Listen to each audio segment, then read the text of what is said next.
welcome to This Week in Agriculture, a presentation of the Communications Unit, Ministry of Agriculture. I'm your producer and host, Christopher Holder. On this week's presentation, we bring you highlights of Agriculture Minister Zulfikar Mustafa's week of activities, a week of engagements with stakeholders and with people interested in the advancement of agriculture in Guyana. We will see in this program that it was indeed quite a productive week for the Agriculture Minister and for agriculture in general in Guyana. He wrapped up things on Friday last with a visit to the Tacoma Savannas, where he checked on the progress of the corn and soy project being undertaken by a group of local businessmen engaged in the poultry industry. They have been seeking to introduce corn and soy here to try to make Guyana self-sufficient in this particular ingredient for the local stock feed industry. We will hear about some of the progress that has been achieved thus far in that mega farm undertaking. This Week in Agriculture is produced for television by Matrix Video Productions and Advertising based in East Berbice. We will be back after these messages. Rabies is a disease that is almost always fatal, but is 100% preventable. It is a disease that affects humans and all other warm-blooded animals. The GLDA wishes to stress that a rabies outbreak can result in the deaths of the animals, inclusive of horses, cattle, and small ruminants, leading to economic losses. Further, rabies is a zoonotic disease and can be transmitted to humans, resulting in fatalities. The GLDA is urging cattle farmers, especially those in regions 2, 3, 6, and 9, to vaccinate all their animals that are 3 months and older against rabies immediately and on a yearly basis. A message from the Guyana Livestock Development Authority, Ministry of Agriculture. Region 5, West Berbice, is the largest single contributor to Guyana's rice production annually, with some 45% of national production. Region 5 is also the largest contributor of beef and other meats from animals reared on lands in that region. All lands in Region 5 fall under the purview of the Mahakam-Baikoni-Abari Agricultural Development Authority, MMA-ADA, an agency of the Ministry of Agriculture. In recognition of the importance of its role in the production levels of the region, the Ministry of Agriculture has been expending millions on not only rehabilitating the neglected D&I structures and dams, but has been retooling the entity with millions in excavators and other equipment and tools for the work ahead. The completion of Phase 2 begins this year and has been catered for in the 2021 national budget. Agriculture Minister Zulfikar Mustafa says the MMA is key to doubling rice production in 5 years. The future for agriculture in Guyana is exciting. Let's all play our part. A message from the MMA Ministry of Agriculture. Government has committed to assisting coconut farmers across the country in their efforts at expanding their cultivations. This help will come through the clearing of vegetation and digging of internal drainage and irrigation channels. Farmers can also expect help in the form of technical support through NARI and the Hope Estate. Further, coconut seedling nurseries have been established in various regions as part of a decentralization program for nurseries. Coconut seedlings are now available. These are the 5, 3, and 18-month varieties. Farmers are reminded that the recommended number of trees per acre is 50. Persons interested in purchasing seedlings may make contact with Hope Estate on telephone number 663-2709. Once the booking is made, seedlings can be picked up from a nursery nearest you. A message from the management of Hope Estate, Ministry of Agriculture.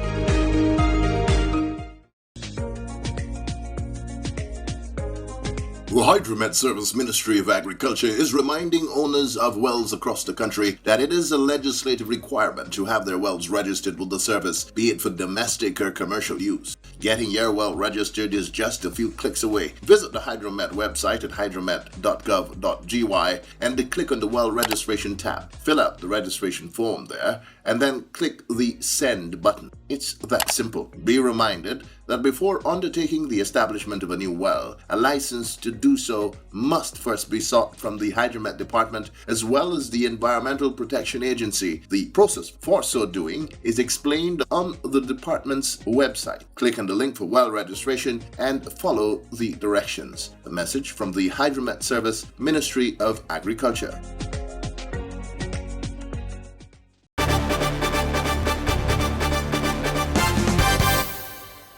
The Distribution of the Because We Care cash grant continued this past week with Agriculture Minister Zulfikar Mustafa traveling to the Groves Primary School on the east bank of Demerara to spearhead the distribution effort there Monday, August 9. Speaking to the parents and students in attendance, the Agriculture Minister urged the parents and guardians to ensure that the money being given to them is utilized wisely in the interest of the children. The minister stressed that the cash grants for students is just another measure in a long list of measures implemented by the government since taking office 1 year ago. Measures that are intended to better the lives of every single Guyanese, especially in the area of promoting education. What we have done, we have restarted, we have increased it, and every child that attends public school will receive from $10,000 to $15,000, thanks to this government who is putting a lot of effort and energies and emphasis on our education system. Also, what we have done, we have increased the school uniform voucher by 100%, from $2,000 to $4,000. And every child today with the cash grant and the school uniform voucher will receive $19,000. And we said also that we will continue to increase it incrementally. And within the next 4 years from now, every child will receive $50,000 from the government of the People's Progressive Party Civic. And comrades, parents, that's a tremendous achievement, because what we have seen over the last year, we have seen the government have been making allocation, have been given cash grant, have been given cash to various sections of the population.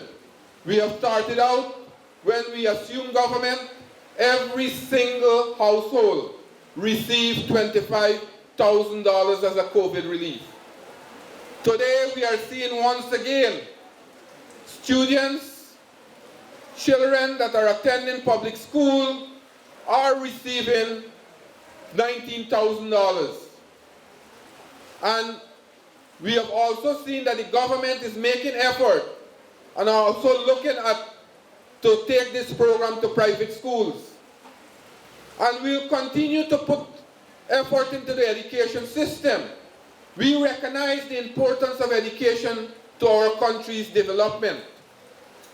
And when you look at it, countries that have invested, that has made budgetary allocation to the education system, to the education sector in their country, we are seeing those countries have developed tremendously.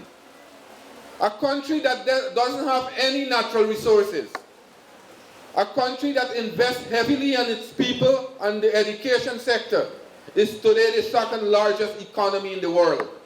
When they built the airport, they had to import sand into that country. And today Japan is the second largest economy of the world. You know why? Because they have invested in their people. And our government is invested into the population of our country. We, over the next 5 years, we will be making 20,000 scholarships available to the Guyanese population.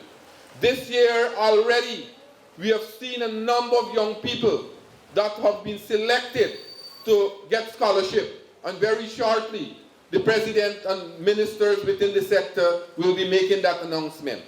So we have made commitment, and today all the commitments, all the promises that we have made before we assume government, we are seeing that we are delivering to the people of our country. Parents who received their cash grants were loud in their praise of government's Because We Care initiative. It's very beneficial, especially for single parents, single mom especially. Well, myself, I have my 3 kids and my other daughter.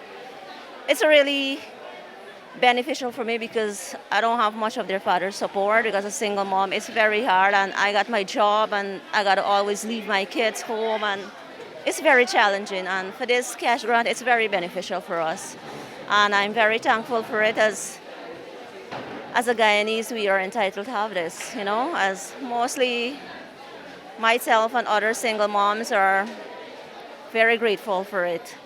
I feel good about it because I have my son and it come good in hand for him.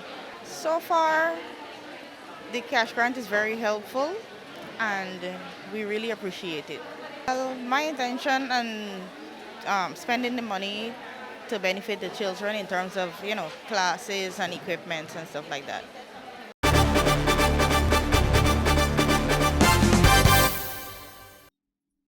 On Tuesday last, the Agriculture Minister took his message of all-inclusive development to the community of Coven John on the east coast of Demerara, where he engaged with residents and farmers there. Farmers who had suffered losses in the recent rains and flooding were assured that they would be catered for in government's relief effort, which is set to be rolled out shortly across the country. The Agriculture Minister also engaged with residents and farmers of Beehive and Greenfield, also on the east coast, on issues affecting them.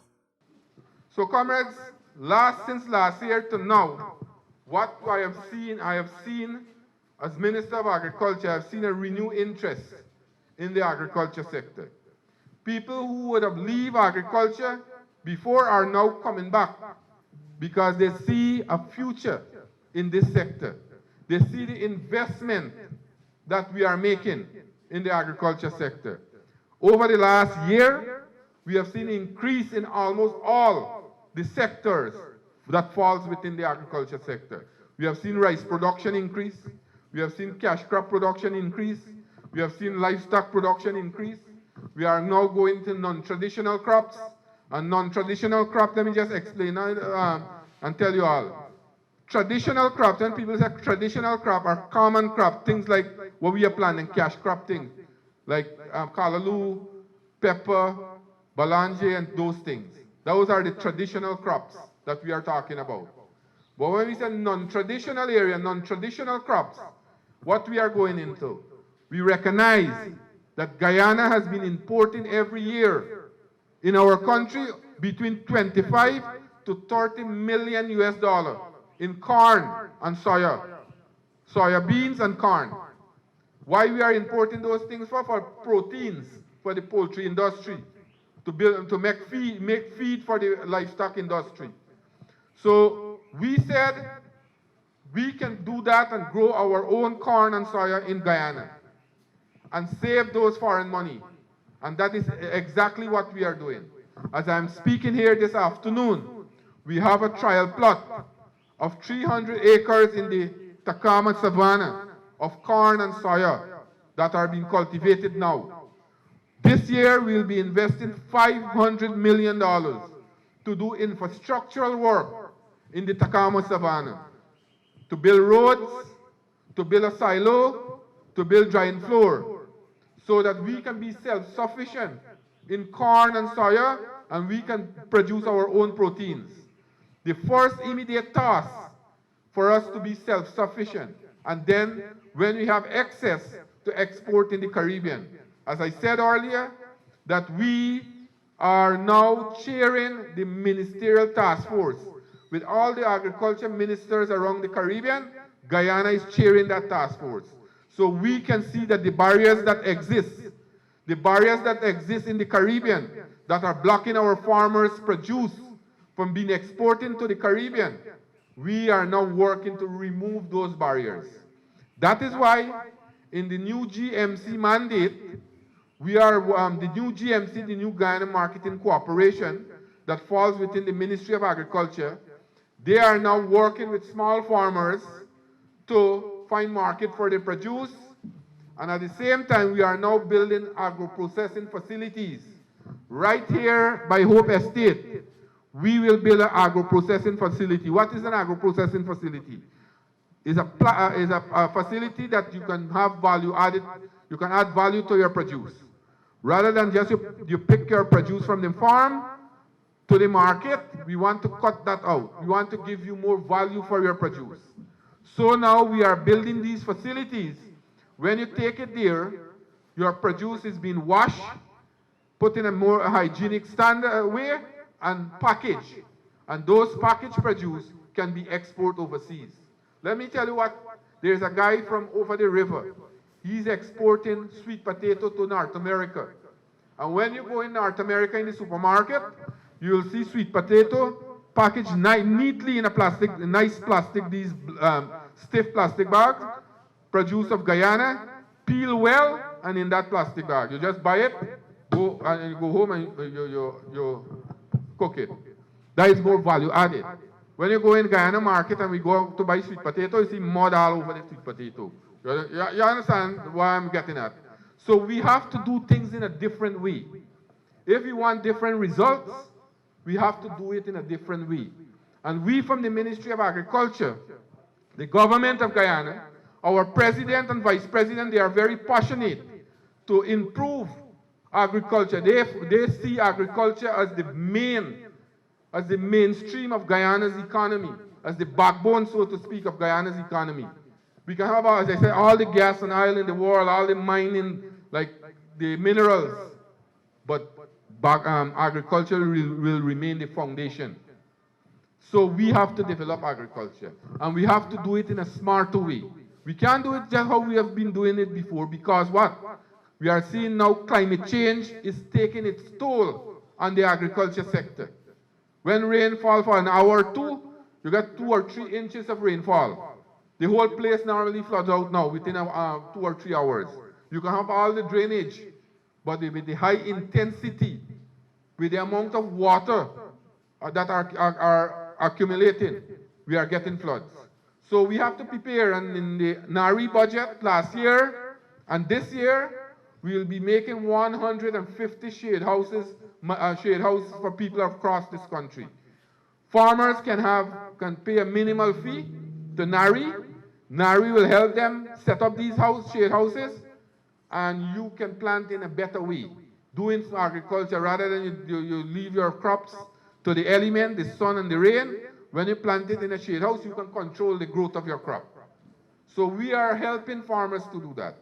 We are doing hundreds of canals across the country. As I said, wherever we go, and we have these canals, as the comrade mentioned, that we need, there are needs to clean canals at the back. I want to make a commitment here this afternoon. We'll clean all the canals in the area. And when we finish cleaning the canal, we'll leave it in the resident, the CDC, to manage the canal. We'll pay them to manage the canal so that you in the community can have some work by the CDC, and you can earn, you can clean the canal, and you have to clean it to the satisfaction of the people in the community. And at the same time, as the beneficiary, you will clean it to ensure that it's cleaned properly. And at the same time, we will pay you money. We'll pay you, how much we just give per rod, Dave? $76 per rod. We just pay to do manual work in the canal. We will clean the canal and we'll give you to maintain it. That's the way we're doing things. So that we form this partnership. We bring the community together and we work with like the CDC and the farmers group. We work together and we develop the community. The issue of the dams, these young ladies raised it with me the last time they met me. I promised that I will send the Minister of Public Works. I already spoken to him. He's in Region 1 today. He will come here shortly, and I asked him to do 1 or 2 roads in this community. There are a number of roads now that we are doing around this country. I know for a fact that when your roads are bad, it's extremely difficult to get out. Nowadays, people want the taxi bring them in front of their door. Now, like long time, you have to walk out of the road and hold the shoes on your hand. Now a modern time, and I agree with these residents. I agree with you all. We have to have good roads. We have to have good roads. And I will try as much as possible to have my colleagues to come here to see how we can get those roads done for you all. Right? We can't do all this year. We can't do everything, but we will do some remedial work to get it possible for us. And then in the next budget, we can put some of them to continue to do and do it properly so that you can get good roads. As I said, we'll do all the canals in the community. I will ask NDIA to come back to look at those canals. When you all be coming back here? Tomorrow or the following day, they will be coming back. They will make contact with the CDC. They will visit the canals, and then we'll make a decision how we'll we'll desilt it. Right? The coca will need repair. They will also check the coca, the comrade raised, and we'll do some repairs on the coca. But if you have extensive and massive work that we can do now, we'll put it in our budget because we are now crafting. We start to prepare our budget for next year. And big programs, large projects, we'll have to put in our budget because remember, we're working with a budget for this year already.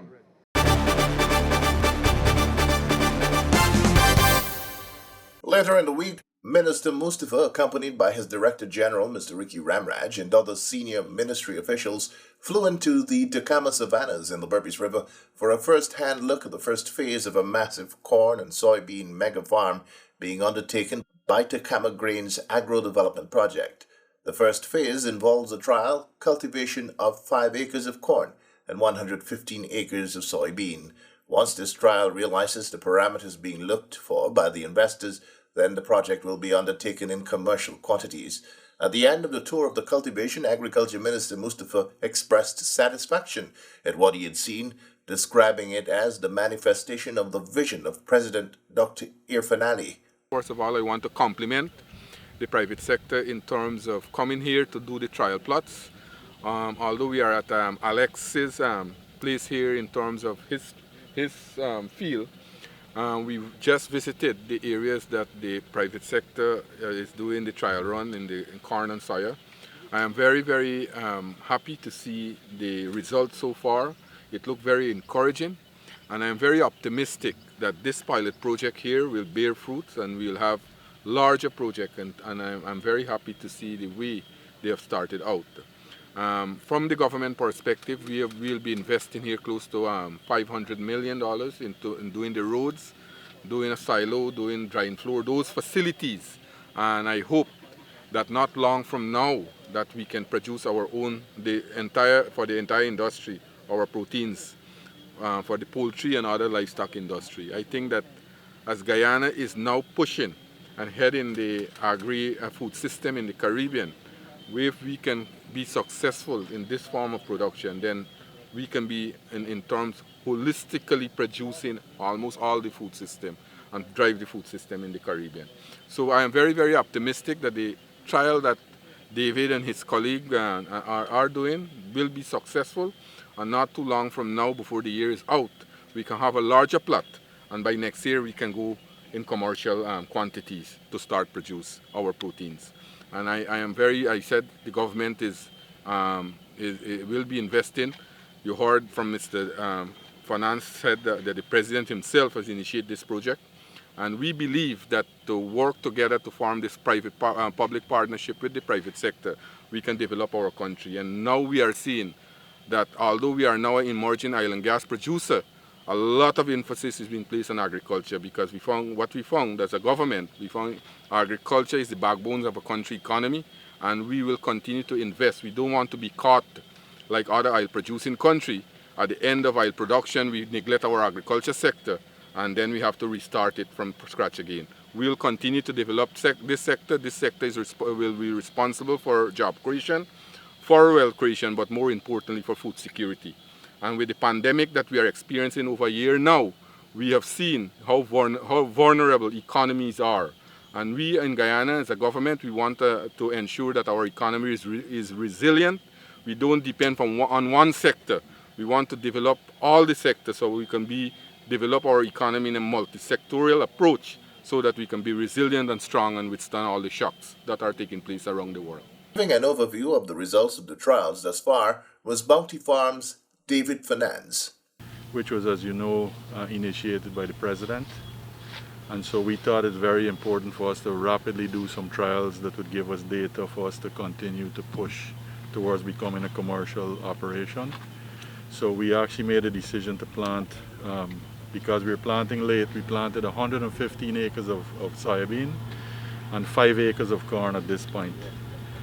Those two crops will probably be reaped at the end of September, and then we'll plant again in November to catch the Christmas rains.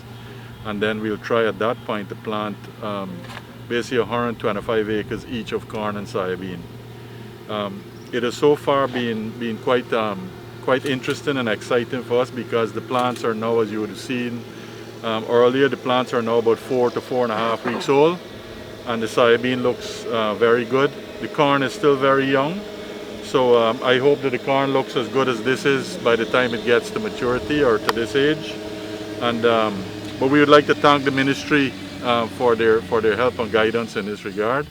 And we are looking forward to working with the ministry and the government as a whole in making us self-reliant and self-sufficient in this regard. Because with the pandemic hitting us last year, we realized from a point of view of food security that it is imperative for Guyana to actually move in this direction. So we see it as a challenge, but not as a challenge that we think that we can make. That we think that with the support of the FAO and other international organizations, as well as I mentioned before, the government and the ministry, that we will, along with our consultants from Brazil and other places, that we will make it a success. We hope that, as you would see how good the field looks, we hope that the productivity of the field actually is as good as it looks, because that's the most important thing. If the fields produce as the way they look, then we'd be on the right track, because remember, we're using virgin soils. So these are soils that never had anything planted before, that we actually took a plow on it and prepared it, put limestone in, and then planted and fertilized based on the protocols that we were given.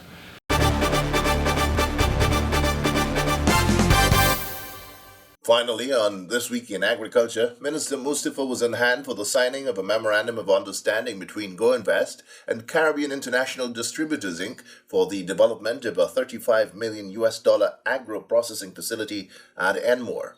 Speaking after the signing, Agriculture Minister Mustafa said the signing of the MOU is another step forward in the building of public-private partnerships for the promotion of value-added production in the agriculture sector. So we are here this afternoon at the signing of an MOU between GoInvest and Rhodesia. What company? Using the Caribbean International, CIDI. The CIDI, Caribbean International, and GoInvest to set up a processing plant on the East Coast. I think this will be a great investment for us. Not so long ago, a few days ago, Dr. Ramsarup would have signed one with Humani for Blackbush Polder, and here again we have CIDI signing for one at on the East Coast that will create a number of jobs for people in that area. We know for a fact that when the estate was closed at Enmore, a number of people would have placed on the breadline, and now we are working to reopen those estates. At the same time, we are having investors coming on board, and this I was just talking about at Katakama, where the government and private sector are working and teaming up to develop our country, especially in the agriculture sector. And as Minister of Agriculture, I'm elated to see these kinds of investment coming to our country. As a matter of fact, although we are now an emerging island gas producing country, and island gas used to be on the front burner not so long ago, or up to last year, August. We are now seeing the agriculture sector taking off because we recognize the importance of the agriculture sector. Government has been investing, and we have been encouraging the private sector to come on board. We have here, this investment is about approximately $35 million, and as I said, it will create much needed jobs. We'll have pasteurized milk, we'll have fruit juices to process there. Not so long ago also, Dr. Ramsu would have signed one with the one at West Berbice to pasteurize milk there. So we are seeing the kind of investment in the agriculture sector. I am very, very happy to witness these kinds of investment, and this will push our country.